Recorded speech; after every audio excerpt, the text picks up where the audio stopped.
Oke teman-teman, jumpa lagi di channel Wantubi Kreatif. Seperti biasa, saya ingin memutarkan sebuah video, yaitu video yang sangat menarik dan sangat keren sekali. Nah, video ini berisi tentang pidato, yaitu pidatonya Bapak Gibran.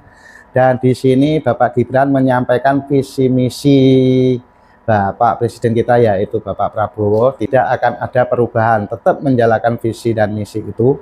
Ini Bapak Wakil Presiden memberikan arahan, dan di dalam pidatonya Bapak Wakil Presiden kita, seperti biasa, dia tidak memakai tag. Nah, inilah yang membuat publik menjadi sangat kagum padanya. Dan video ini aku dapat dari teman kreator kita, yaitu Bang Opung Parbilak. Dan di sini Bang Opung membahas tentang video ini dan yang lainnya lagi. Nah, oke teman-teman, videonya tak siapin dulu.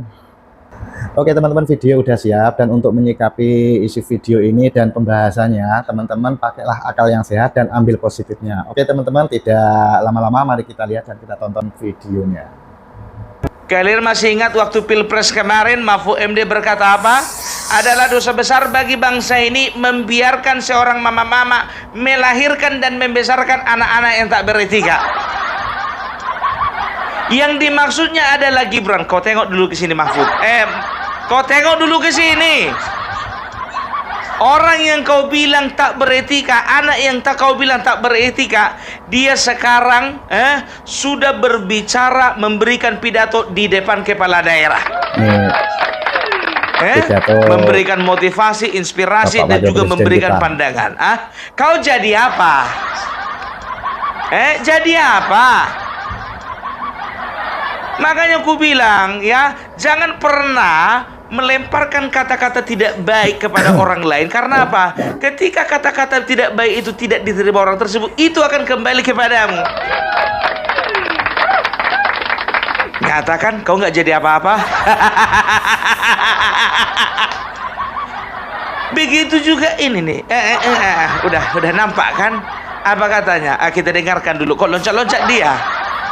Ayo Samsul, keluarkan bakatmu, ayo. Samsul, tunjukkan bakatmu Samsul.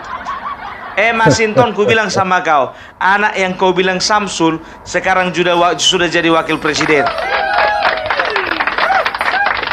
Nah, kau jadi apa? Masih mencalonkan diri jadi bupati?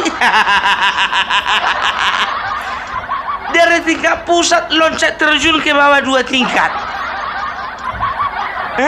Dari tingkat pusat terjun ke kabupaten dengan alasan membangun kampung halaman. Makanya aku bilang ya, jadi sekarang ya nggak usah dulu fokus kita Masinton sama Mahfud MD, nggak usah ya, kita mau fokus dulu ya. Jadi ketika kemarin ya beliau menyampaikan pidato di penutupan acara rapat koordinasi antara kepala daerah yang ada di seluruh Indonesia ya. Jadi kita perhatikan dulu baik-baik ya. Kita mau lihat dulu apa yang menjadi penekanan seorang wakil presiden muda yang berbakat dan juga betul-betul memiliki kemampuan yang luar biasa. Oke? Kita perhatikan. Agak panjang ini, 9 menit. Yang belum siapkan kopi, siapkan kopinya. Yang mau tidur silakan tidur. Yang nyetir mobil sambil dengarkan ini ya.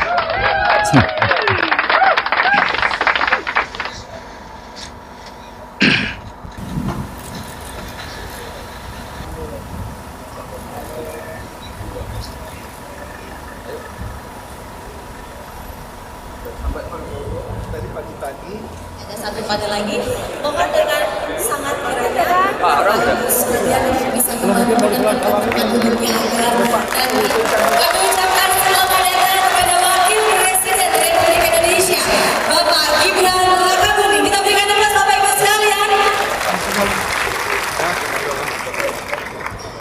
Inilah Bapak Wakil Presiden kita yang akan memberi sambutan pidato. Salam, salam sejahtera, Bapak Ibu yang saya hormati. Sebelum kita tutup rakor pada sore hari ini saya ingin mempertegas pentingnya sinergi antara pemerintah pusat dan pemerintah daerah. Bapak Ibu yang ada di depan saya ini adalah orang-orang terpilih untuk mengelola negara sebesar Indonesia. Ini kita perlu kerjasama tim. Kita harus kompak. Tidak ada lagi ego sektoral. Forkopimda harus kompak. Kepala-kepala daerah ini terutama harus kompak juga dengan kabupaten, kota-kota sekitarnya. Sekali lagi Bapak Ibu, saya garis bawahi,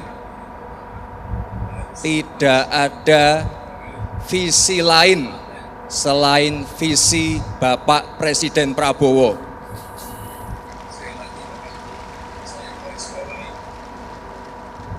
Tidak ada program lain selain program Bapak Presiden Prabowo.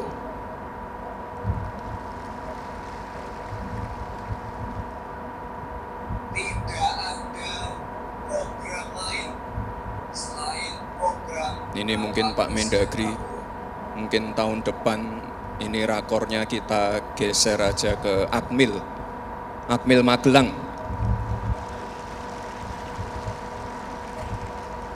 Kita kemarin 3 hari, tapi mungkin untuk kepala-kepala daerah ya minimal 5 hari.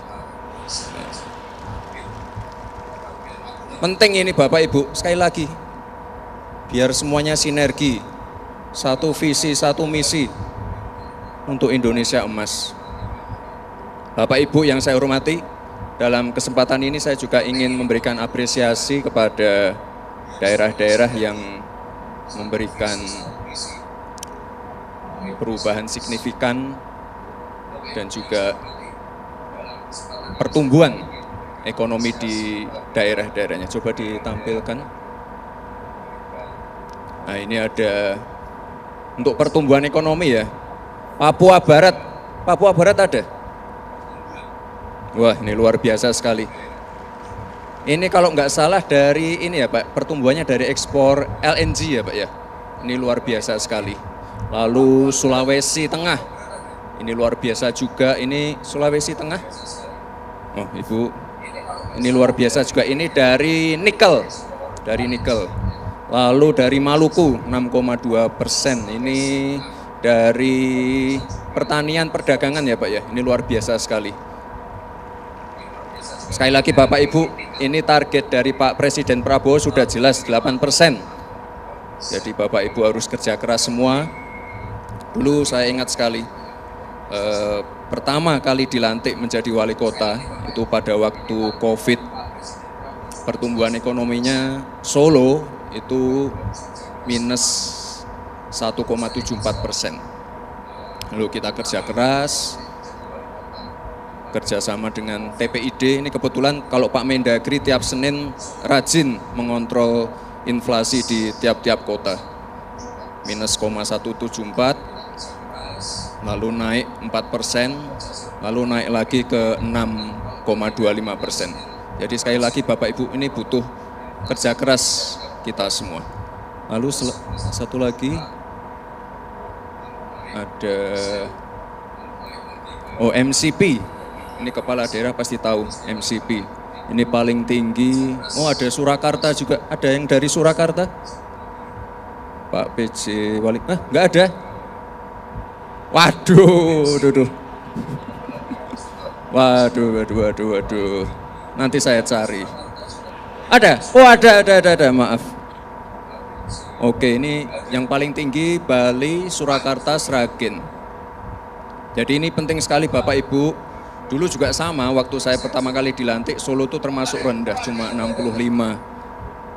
Lalu kita naikkan ke 80, 90. Ini penting sekali Bapak Ibu, karena Pak Presiden Prabowo menekankan untuk masalah pencegahan korupsi dan juga menutup kebocoran-kebocoran. Jadi MCP ini adalah salah satu indikator dari KPK, ini perlu diseriusi. Saya tidak akan menampilkan yang kota-kota yang rendah, tapi saya mohon sekali lagi Bapak Ibu untuk bisa belajar dan juga meniru kota-kota yang sudah berhasil. Oh, satu lagi terakhir. Nah, ini bukan angka stunting ya Bapak Ibu, tapi angka penurunan stunting. Ini ada NTB, Tanjung Balai, Situbondo. Ini harus kita beri apresiasi. Bapak Presiden Prabowo sudah menegaskan berkali-kali pentingnya program makan siang gratis. Sudah ada beberapa sekolah yang saya kunjungi, kemarin terakhir saya uji coba di Palangkaraya ya. Pak Gubernur mungkin ada ya? Oh ada Pak Gubernur. Jadi kita coba uji coba di Palangkaraya dan saya kira ini tanggapan dari orang tua murid, guru, komite sekolah ini luar biasa sekali. Jadi saya minta tolong semua Bapak Ibu yang hadir di sini untuk mendukung program ini. Ini program yang sangat ditunggu-tunggu. Bahkan sebelum saya dilantik, itu tiap hari orang nagih, kapan makan siang gratis Mas? Kapan makan siang gratis Mas? Jadi sekali lagi Bapak Ibu, ini mohon kerjasamanya semua yang ada di sini untuk mensukseskan program ini. Pak Presiden Prabowo berkali-kali mengatakan program makan siang gratis ini sangat-sangat strategis. Ini petani lokal, ibu-ibu PKK, ibu-ibu rumah tangga, semuanya akan terlibat dalam program ini. Itu, ada lagi. Terakhir ya. Itu saja dari saya, Bapak Ibu semua, selamat bekerja. Dan sekali lagi, jika kita ingin pertumbuhan ekonomi naik sesuai target dari Pak Presiden, kuncinya adalah kebijakan yang langsung menyentuh masyarakat dan juga anggaran yang tepat sasaran. Sekali lagi Bapak Ibu, terima kasih. Wassalamualaikum warahmatullahi wabarakatuh. Waalaikumsalam warahmatullahi wabarakatuh. Tepuk tangan dulu kita. Ya. Wiki apik tenan iki anake sapa iki?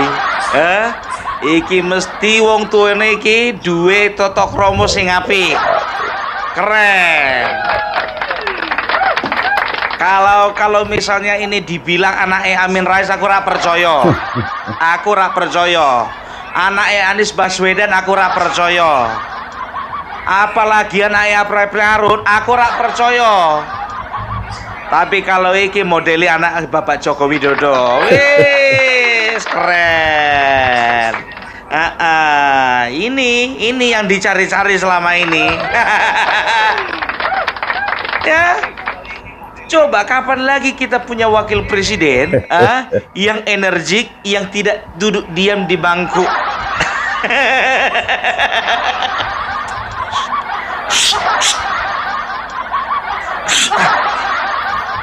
Enggak ke situ maksudku.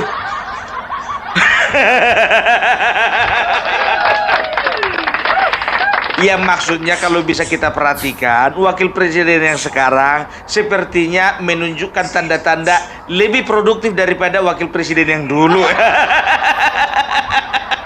Tapi gimana pun juga kita harus hormati. Bagaimanapun juga wakil presiden yang dulu adalah wakil presiden yang berjasa untuk bangsa ini. Iya. Jadi gimana pun juga kita harus punya tata krama untuk menghargai. Ya kalaupun beliau tidak bisa seproduktif Gibran ya karena memang faktor usia, kan begitu ya. Jadi inilah yang dibilang anak yang tidak punya tata krama dan juga anak yang merupakan haram konstitusi dan juga yang dikatakan si Samsul. Jadi sudah terbukti kan siapa yang tidak beretika dan siapakah Samsul yang sebenarnya. Dan siapakah belimbing sayur yang sebenarnya? Belimbing sayur sudah beralih dan sudah terbang dilempar ke daerah Sumatera. Nikmatilah hari-harimu di situ ya belimbing sayur. Mudah-mudahan kau menang. Tapi kalau lawanmu menang, jangan kau bilang kalah. Jangan malu-malukan mama ya. Iya mah bilang. Berjuang di sana, berjuang. Ya, ingat itu. Jangan ada demo. Kalau kalah jangan nangis. Sama siapa pun ngomong belimbing sayur. Tahu enggak kalian? Ku bilang sama kalian, ini agak serius dulu ya. Jadi Gibran ya, coba kalian perhatikan, beliau itu memberikan memberikan pidato ya di penutupan rapat koordinasi kepala-kepala daerah. Tahu enggak kalian? Siapa yang harusnya memberikan pidato di forum tersebut? Bapak Prabowo. Ya. Tapi Bapak Prabowo memberikan kepercayaan kepada wakilnya untuk memberikan pidato di rapat koordinasi kepala-kepala daerah. Ya, ku bilang sama kalian, itu jatahnya Bapak Prabowo. Kenapa bilang? Namanya kepala daerah. Kepala daerah itu, masing-masing itu kan langsung di bawah presiden. Kan begitu, ya. Tapi di bawah Kementerian Dalam Negeri. Kan begitu. Harusnya Bapak Prabowo di situ presiden. Tapi Bapak Prabowo memberikan kepercayaan kepada Bapak Gibran, ya, untuk memberikan pidato. Karena apa? Dia ingin membuktikan dan menunjukkan kepada banyak orang bahwasanya Gibran itu memperoleh kepercayaan penuh dari Bapak Prabowo. Tidak seperti yang dikatakan Refli Harun. Dan tidak dikatakan seperti elit-elit PDIP. Bahwasanya sebetulnya Bapak Prabowo itu tidak suka wakilnya itu si Gibran. Itulah kata si Dokter Tiba, ya, yang mengatakan bahwasanya masih ada kemungkinan Anies Baswedan menggantikan Gibran Raka Buming Raka. Ide lapek mima bereng-bereng tapi ima tiup-tiup. Jadi bikin apa aja gitu. Coba bayangkan kalian ya, apa enggak tantrum Anies Baswedan, kepengin juga dia pidato kayak gini.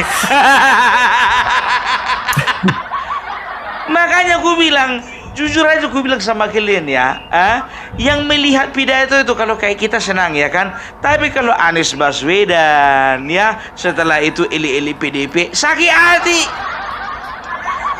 Perhatikan kalian lah dulu di situ kepala daerah, kan nggak semuanya dari Partai KIP, ada juga itu dari PDIP. Kalau orang-orang itu yang benci sama dia, ya nggak bisa ngomong apa-apa. Paling menggerutu dalam hati, bilangnya aja lah, bilang musi itu. Suka-suka mula sih itu. Iya kan? Itu dia. Itu yang pertama. Baru yang kedua, ya jujur aja gue bilang sama kalian, ini kan mereka ini kan udah mau pilkada. Ini sebagian-sebagian yang masam mukanya, yang mukanya muka kuda, ini rata-rata yang nggak kepilih lagi nih. Nggak ada kemungkinan terpilih lagi. Udah di ujung periode. Makanya nggak semua menyambut gembira. Coba kalian tengok tadi pas disorot, yang kebanyakan senyum itu bapak-bapak dari kepolisian dan juga bapak-bapak yang ada dari dari tentara, kan begitu. Nah coba kalian lihat, tengok tadi itu para kepala daerah yang berbaju coklat itu, nggak semuanya senyum. Karena mereka sadar waktunya sebentar lagi. Itu dia. Makanya ku bilang Pak Gibran, kurasa kalau ku bilang ya, untuk pembekalan itu ya maunya nanti aja setelah pemilihan.